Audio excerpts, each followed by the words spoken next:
Hey all, welcome to Vensire Studios. In today's video I'm going to be setting up Manjaro to dual boot alongside Windows 10 on my system. I'll be transferring over the programs I use professionally over there so I can actually use it on a system with a lot less overhead. So let's get this started.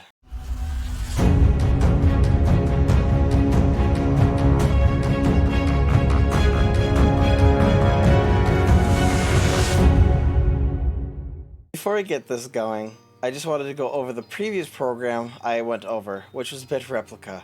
It is a program to use to back up your system's files and folders, and you can still use it for free, and you can find that linked in the card up here, or as always, it's in the description below for your convenience. Now, let's get this going. So here I am inside the Manjaro installer, as you can see here, and we're just going to launch the installer currently. This is the simple part of the process, of course, setting this up.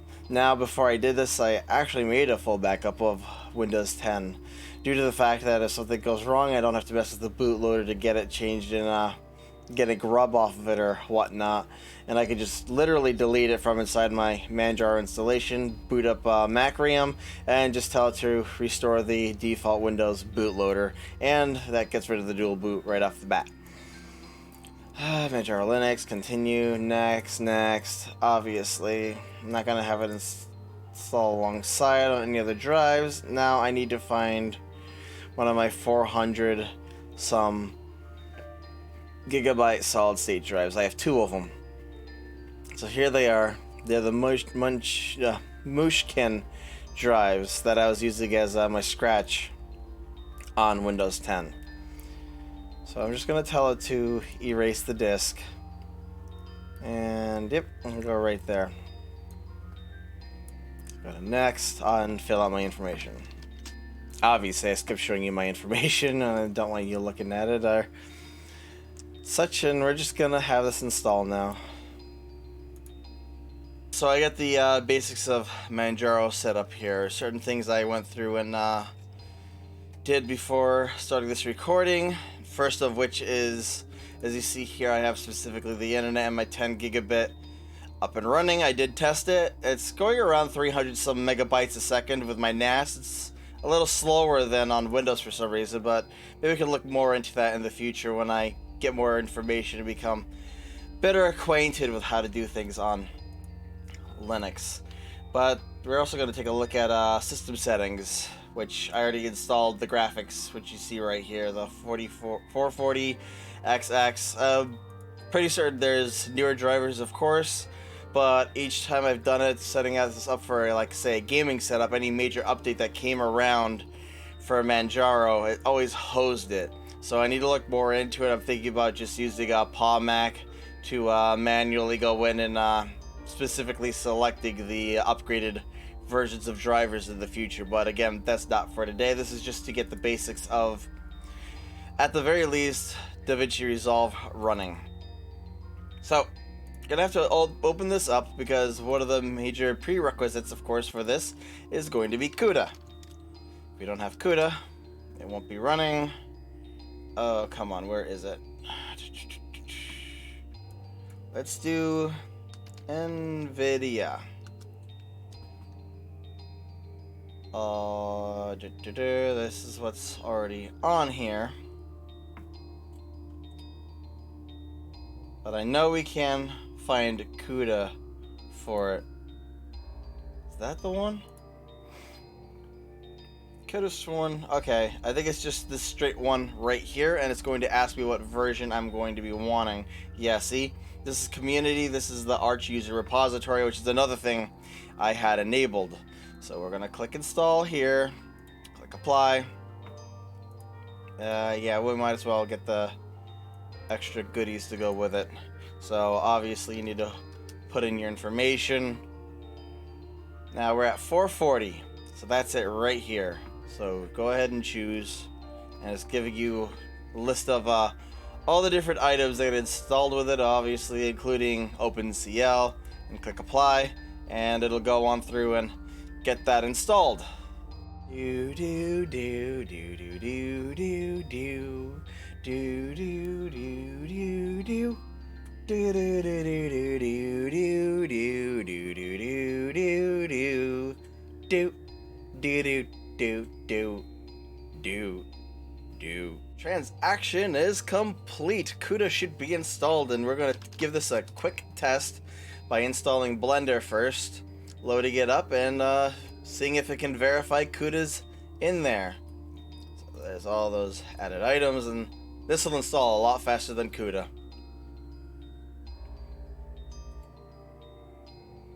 All of it's downloaded. Open image denoise. Huh, okay, cool.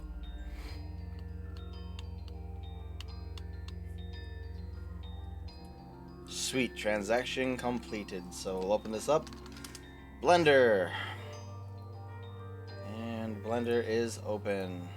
Let's go to edit, preferences. Let's actually click preferences. System. CUDA. CUDA exists. So there, let's just double check. Save here, go here, change it off of EV to cycles. Let's go to GPU. Let's set sampling to 250, and if I hit F12, it's gonna open up Yahtzee right now, or Yachts. What's it called? It's a thing I got. I'm gonna remove. It's the drop down box. See if I hit that, we get this that pops on down for terminal. I don't want that, so I'm gonna be getting rid of it. So render image right here. There we go. CUDA works. And with that, Davinci Resolve should work on this computer since it's an NVIDIA card with CUDA fully running. Here we go, Davinci Resolve. Download 16 Studio version for Linux. Click download only. Now, I have the dongle for Davinci Resolve, so I don't have to worry about putting in a serial number or anything. Let's hope, as long as everything got installed with that properly. I would assume that should have been installed properly. And this is going to take a little while to download, apparently. So, wonderful. It's kind of funny. I did a video test. Oh, as you can see here, Camlink is working on Manjaro. Before, I don't think it was working last time I tested it out, and now it appears to be fully working without a single issue, so that's gonna bring some fun things in the future to do with. That's just an image. Why did I go to pictures? I wanted video. There's Vensire Studios. This is funny, I clicked this. It does recognize it as a video here, the B raw for the Blackmagic RAW, but it won't play it. VLC tried to open it, and it just spectacularly failed and was like, no, it doesn't work like that. Before this download fully finishes, I just want to go over that I also have a DeckLink monitor output for this PCI Express card, so I will need that to be working along with well, obviously Davinci Resolve and H.264 decoding, which I should get with the NVIDIA card and the Studio version, of course. As long as that all works, then that's great. And I'll put my money where my mouth is in the end, because I'm going to edit up this entire video that's going on here on Linux. And as long as no major update hoses things like it has in the past, I'll continue to obviously use it. And I know how NVIDIA and Linux have, let's just say, a rocky history with each other for the things that have been pulled. Okay, Davinci Resolve is downloaded. Get on over here, close that on out,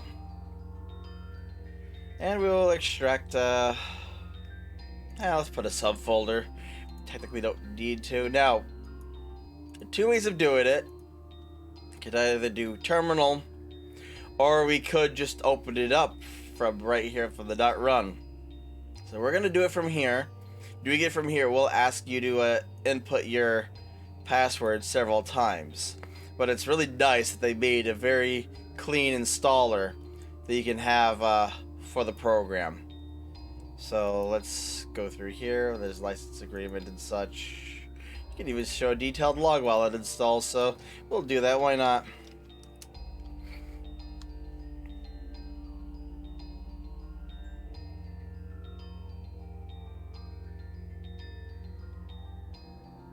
kind of funny. It actually lists this under lost and found for some reason. Should look into seeing how to get that fixed, because obviously it's not lost. There's no reason to go look for it because I know where it is. Click finish, and we should even have a nice little desktop icon like you see right here. So the grand finale: does it launch? And does it actually recognize the dongle? I've actually had this issue for a while. The tutorial part doesn't load. It's weird. I've had it sometimes load without a problem. Like, I don't know which libraries or something that it needs. But I'll figure those out. Maybe we can figure that out in the future as well. Let's terminate that, and then it'll go right into it. And it should load up without a single problem. As long as it recognizes the dongle, like I said. So,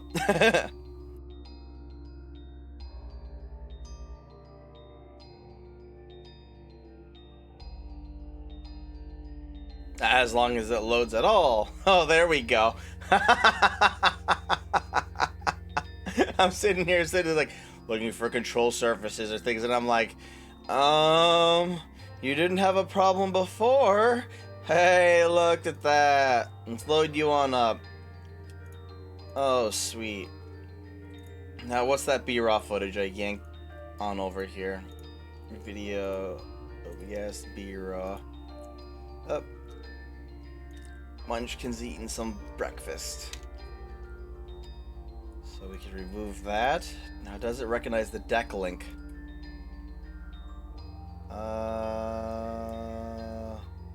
Doesn't look like it. So I'm going to have to figure out how to get the deck link working on here. That's unfortunate. But, you know, it is what it is. It's not perfect, I guess. I'm sure there'll be some way to do that. Let's see if there's a quick search. Let's do Manjaro, Black Magic, deck link. Oh, come on. Oh, there's an Arch Linux thing right here on it. So I might have to, I guess, finally learn how to compile something or whatnot and download the Linux driver directly from them and see how to do it. So I'll look into that in the future. Click cancel here. I'm gonna yank in the OBS video footage that I did before. Tell it to change. Yank this down here. See, everything's on there. We're just gonna do a quick export like I said. And we should be able to do H.265 like you can see right on over here. And where do I want to save it to? Put it right in here, I guess, for the time being, and start render. And it works. Work on some fusion things in the future. I'm going to, like I said, edit this entire video up on here. Does it play? Guess that's the other question. Does it play?